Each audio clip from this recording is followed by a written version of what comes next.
বাংলাদেশের নারায়ণগঞ্জে পালিত বিরল অ্যালবিনো মহিষ ডোনাল্ড ট্রাম্প এবার আন্তর্জাতিক গণমাধ্যমেও আলোচনার কেন্দ্রবিন্দুতে পরিণত হয়েছে। গণমাধ্যমে চোখ বুলালেই চোখে পড়ছে বড় বড় শিরোনামে এই মহিষের ঘটনা।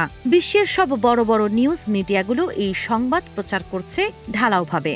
পারফেক্ট ব্লেন্ডের ফ্রেশ মশলা, ভালোবাসার স্বাদ অটুট থাক।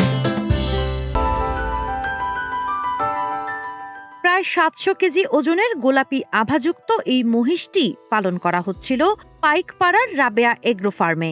মাথার সোনালি চুলের মতো লোমের কারণেই খামারিরা এর নাম রাখেন মার্কিন প্রেসিডেন্ট ডোনাল্ড ট্রাম্পের নামে।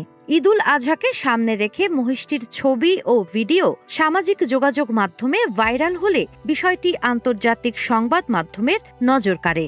ব্রিটিশ সংবাদ মাধ্যম রয়টার্স বাংলাদেশের বিরল ডোনাল্ড ট্রাম্প মহিষ ঈদের আকর্ষণ শিরোনামে প্রতিবেদন প্রকাশ করে। সেখানে মহিষটিকে ঘিরে মানুষের আগ্রহ ও কৌতূহলের বিষয়টি তুলে ধরা হয়।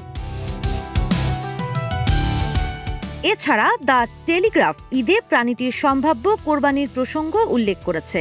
ভারতের হিন্দুস্তান টাইমস মহিষটিকে ভাইরাল ঘটনা হিসেবে তুলে ধরে জানায়, খামার মালিকদের ভাষ্য অনুযায়ী এটি স্বভাবগতভাবে শান্ত।